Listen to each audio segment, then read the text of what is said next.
Hello aspirants, welcome to another video of study max. এই ভিডিওতে আমরা রিসেন্ট কিছু কারেন্ট অ্যাফেয়ার্সের সম্বন্ধে ডিসকাস করবো। তাহলে শুরু করা যাক। প্রথমটা যেটা আসছে, নীতি আয়োগ ওরাকেল ক্লাউডকে সিলেক্ট করেছে ডেটা ম্যানেজমেন্টের জন্য ফর 112 ব্যাকওয়ার্ড ডিস্ট্রিক্টস। এটা নীতি আয়োগেরই একটা part. NITI Aayog has announced that it has selected Oracle Corporation to modernize vital IT infrastructure in 112 most backward districts. এই যে 112টা ডিস্ট্রিক্ট, তাদের মধ্যে আইটি সেক্টরকে ইনফ্রাস্ট্রাকচারকে ডেভেলপ করবে হচ্ছে ওরাকেল। আমরা সবাই জানি ওরাকেল কোম্পানিটা এসকিউএল এর ওপর, তারপরে ক্লাউডের ওপর, ইন্টারনেট ক্লাউডের ওপর কাজ করে। আর যাই হোক, ওরাকেল তো এই কাজটা হেল্প করবে। এটা একটা বিদেশি প্রাইভেট কোম্পানি, ইন্ডিয়া আয়োগের কাজ হেল্প করবে। আর এটা বেসিক্যালি করা হয়েছে যে আরবান শহরগুলোকে আরবানাইজ করার জন্য, তাদের industry, drainage system, sewage system, এইগুলোকে আরও বেটার করার জন্য।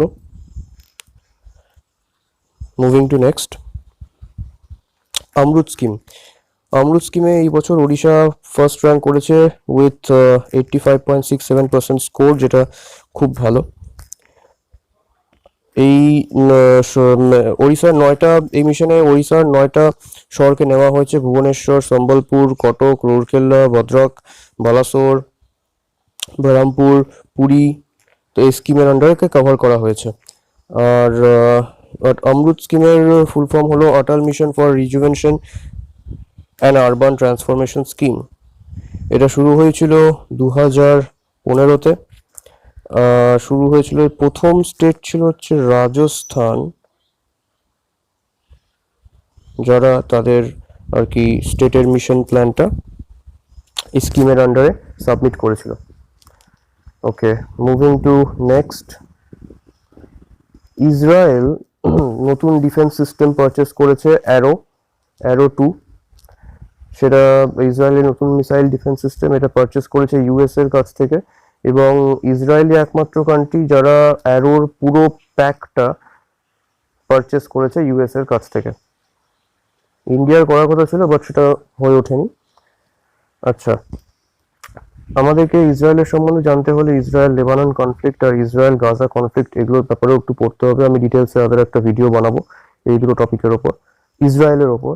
কারণ ইসরায়েল একটা কান্ট্রি যাকে মিডল ইস্টে অনেকেই আর কি বলা হয় একটা কান্ট্রি হিসেবে দেখে না। অনেক কান্ট্রি আছে, যেমন এইদিকে বাংলাদেশও আছে, যারা পাকিস্তানও আছে, আফগানিস্তান, এরা কেউই ইসরায়েলকে একটা আলাদা কান্ট্রি হিসেবে গণ্য করে না। কারণ ইসরায়েল মিডল ইস্টে একমাত্র কান্ট্রি যেখানে সেকেন্ড ওয়ার্ল্ড ওয়ারের পরে জুজরা এসে ইনহ্যাবিট করে থেকে যায়, এবং সেখানে আর কি তারা থাকতে শুরু করে, এবং তারপর সেটাকে স্টেটহুড দেয়, তার নিজের একটা স্টেট বানিয়ে ফেলে। তাই কেউ তাদেরকে নিজের মনে করে না আর কি। আর রিসেন্টলি ইসরায়েল ইউএইর সাথে একটা ডিপ্লোম্যাটিক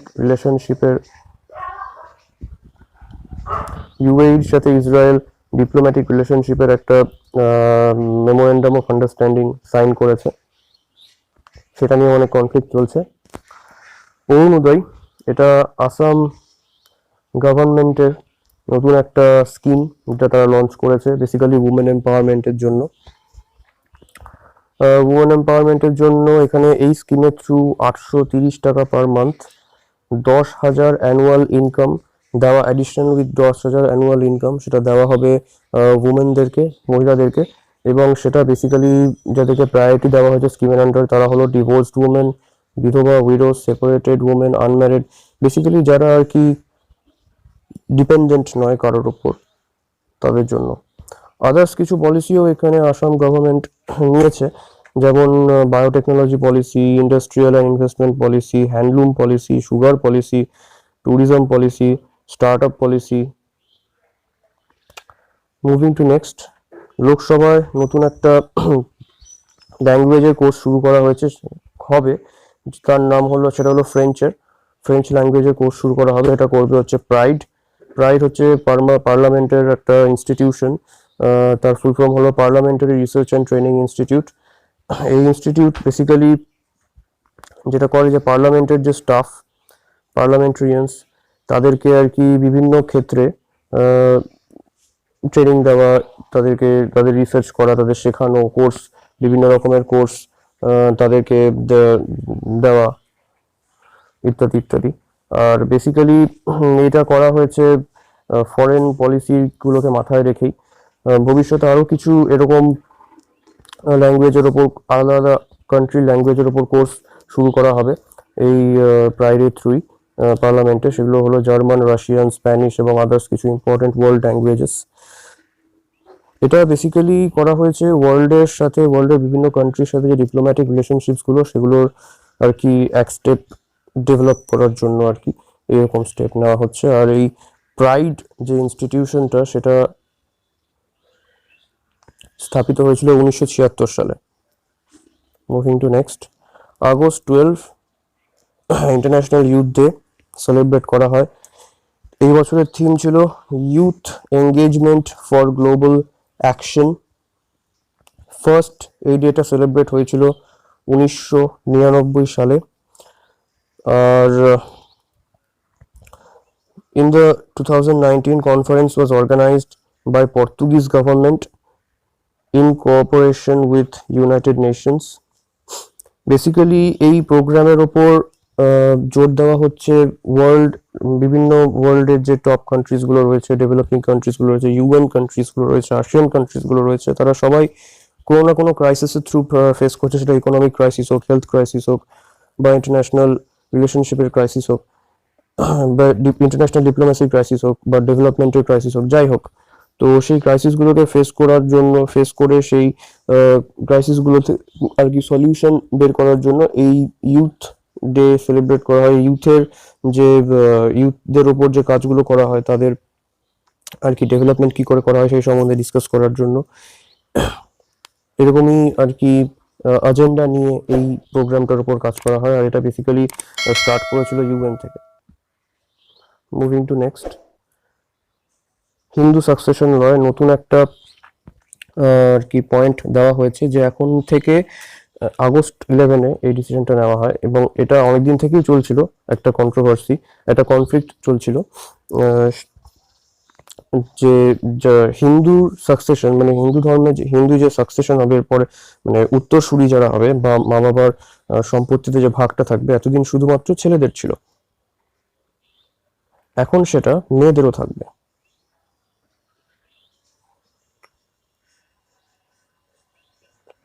ঠিক আছে, এতদিন উত্তরসূরি শুধু ছেলেদের করা হতো, এখন সেটা মেয়েদেরও থাকবে।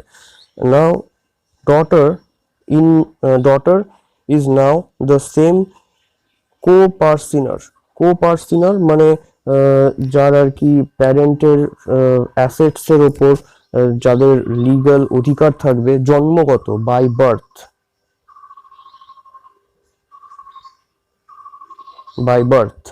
ঠিক আছে, তাদেরকে কোপার্সিনার বলা হয়। এখন সেটা সানদের সাথে, মানে ছেলেদের সাথে, সেটা মেয়েরাও আর কি সেম কোপার্সিনার, তাদেরকে ধরা হবে। এবার এটা উইলের ওপর ডিপেন্ড করছে। এবার যদি কেউ উইল করে যায় তাহলে সেক্ষেত্রে তো কোনো প্রশ্নই উঠছে না, কিন্তু যদি উইল না করে তাহলে সেক্ষেত্রে কোপার্সিনার টার্মটা ইউজ করা হয়। কেমন? আচ্ছা, in the recent judgement, the apex court and pronounced that a daughter always remains a loving daughter, not a living daughter. এতদিন এটা লিভিং ডটার ছিল, এখন সেটা লাভিং ডটার। কেমন? ওকে, তাহলে moving to next, Kamala Harris হচ্ছে ফার্স্ট ইন্ডিয়ান অরিজিনের একজন মহিলা যিনি আমেরিকার প্রেসিডেন্সিয়াল ইলেকশনে ভাইস প্রেসিডেন্ট হিসেবে নমিনেটেড হয়েছেন। আর তিনি জো বিডেনের তরফ থেকে হয়েছেন। এর আগে তিনি ওবামার সময় ভাইস প্রেসিডেন্ট দের কাজ করেছেন। আর জো বিডেন কামালা হ্যারিসকে ভাইস প্রেসিডেন্ট হিসেবে রান করানোর জন্য এর আগে সিলেক্ট করেছেন। She will be the first black one. তিনি বেসিক্যালি একজন আমেরিকান ইন্ডিয়ান, তার মা ইন্ডিয়ান ছিল আর বাবা আমেরিকান ছিল, সো তিনি একজন American Indian. She will be the first black woman and the first person of Indian origin to be nominated as the national officer and majority of a majority party in US, যেটা জো বিডেনের party আর কি। তিনি জন্মগ্রহণ করেছিলেন ওকল্যান্ডে। District attorney ছিলেন সান ফ্রান্সিসকোতে 2003-এ, এবং তিনি former attorney জেনারেলও ছিলেন ক্যালিফোর্নিয়ার। মুভিং টু নেক্সট, ইন্ডিয়ার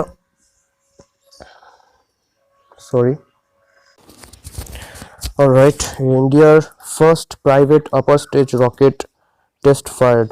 ইন্ডিয়ার আর একটা প্রাইভেট এরোস্পেস স্টার্টআপ, তার নাম হলো স্কাইরুট। এই স্কাইরুট নামে যে এরোস্পেস স্টার্টআপটা, এরা রিসেন্টলি তাদের হোম গ্রোন, মানে তাদেরই এখানে তৈরি করা যে রকেটটা, সেটা আপার স্টেজ রকেট, সেটাকে টেস্ট করলো এবং তার এফিসিয়েন্সিটা তারা মেজার করলো।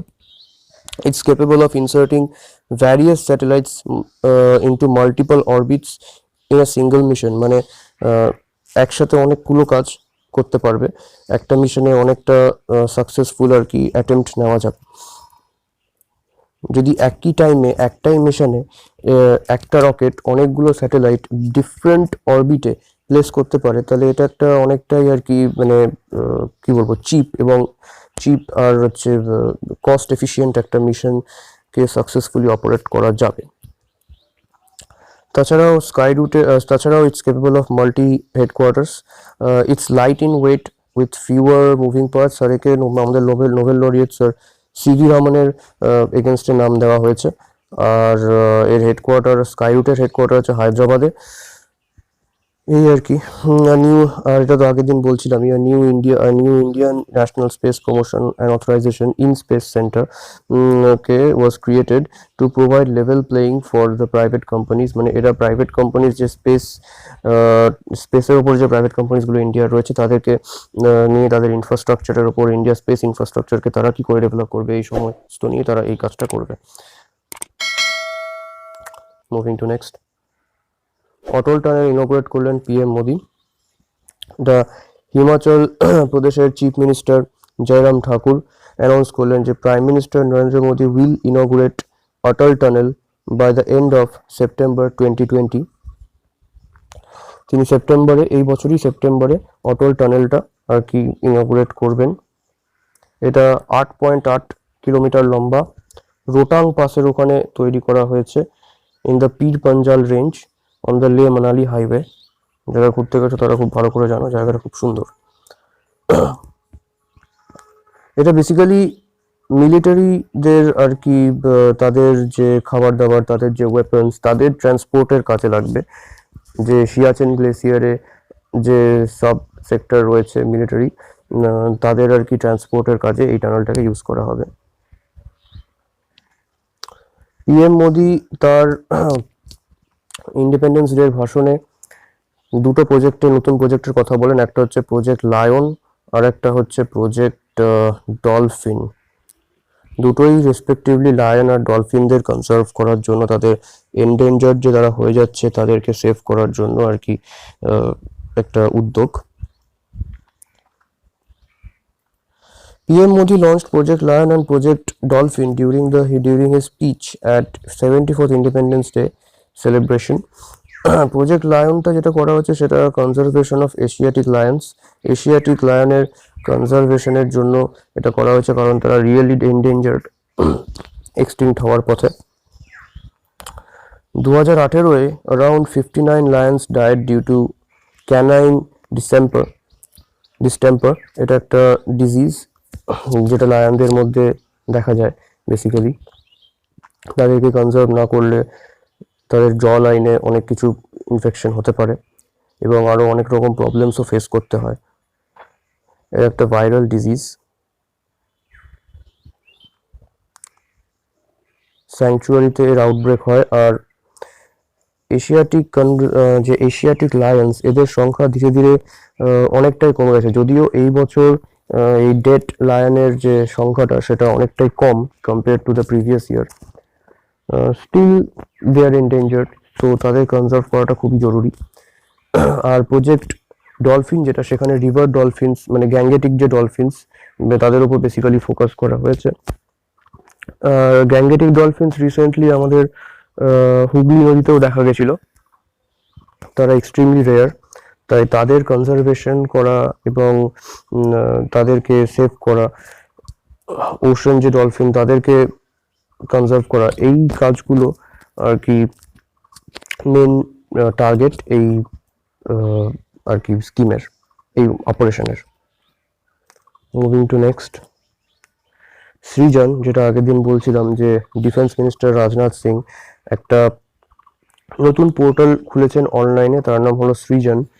এই সৃজনের কাজ হলো এরা ইন্ডিজেনাইজেশনটাকে আর কি ডেটাবেসের মতো একটা তৈরি করবে। ডেটাবেসের মতো ইন্ডিজেনাস যে টুলসগুলো, যে ওয়েপন্সগুলো আর কি ডিফেন্সে ইউজ হয়, সেগুলোকে এনলিস্ট করবে তাদের ডেটাবেসে। তাই এটা একটা online portal to promote the indigenisation of defence production.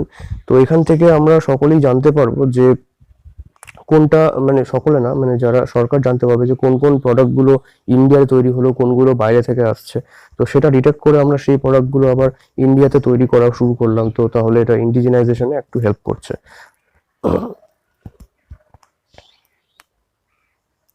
এখানে দুটো memorandum of understanding MOU sign করা হয়েছে আইআইটি আর ডিফেন্স পাবলিক সেক্টর আন্ডারটেকিংস এর মধ্যে। Moving to next, national digital health mission launched. এটা একটা অনলাইন পোর্টাল যেখানে একটা মানুষ বা একজন ইন্ডিয়ান তার হেলথ রিলেটেড যে ইস্যুসগুলো, তিনি কি কি ওষুধ খাচ্ছেন, তার কি কি টেস্ট তিনি করেছেন, কি রোগ তার আছে, এই সমস্ত রিলেটেড ডেটাবেস একটা প্রোফাইল তিনি পেয়ে যাবেন সেই সাইটে। পিএম মোদি তার হচ্ছে এই 74th ইন্ডিপেন্ডেন্স ডে স্পিচে তিনি এই ন্যাশনাল ডিজিটাল হেলথ মিশনের কথা তিনি প্রথম বলেন। আর under the mission every Indian is to get a health ID card. It's a health ID card containing all the relevant information about the person's past medical conditions. Okay. মানে সে কি ওষুধ খাচ্ছিল, তার প্রেসক্রিপশন কেমন ছিল, তার কি রোগ ছিল, কি টেস্ট সে করেছে, এই সমস্ত রিলেটেড ব্যাপারগুলো। আচ্ছা, আর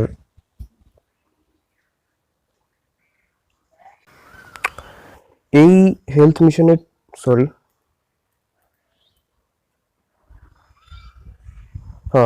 এই হেলথ মিশনের থ্রু যেটা করা হয়েছে টেলি কনসালটেশন, মানে অনলাইনে ডাক্তারদের কনসালটেশন, তার সাথে ই ফার্মাসি, অনলাইন ফার্মাসি, আর তার সাথে ডাক্তারদের মানে পেশেন্টরা ডাক্তারকে এক সময়ের জন্য, একবারের জন্য ভিজিট করতে পারবে যখনই তারা কোনো হেলথ কেয়ারে বা কোনো হসপিটালে যাচ্ছে।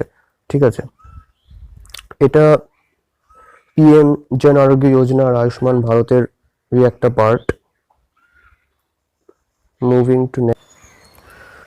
টু নেক্সট, এখানে কিছু ইম্পর্টেন্ট আদার ওয়ান লাইনার্স দিয়েছি কারেন্ট অ্যাফেয়ার্স রিলেটেড, সেগুলো একটু দেখে নিতে হবে। আমরা জানি রিসেন্টলি মহেন্দ্র সিং ধোনি আর সুরেশ রায়না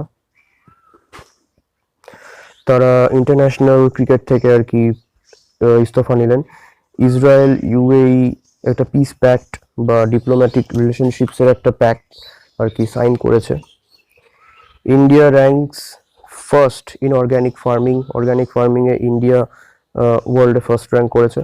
আর Arunachal Pradesh government forms panel to discuss autonomous regions in the state.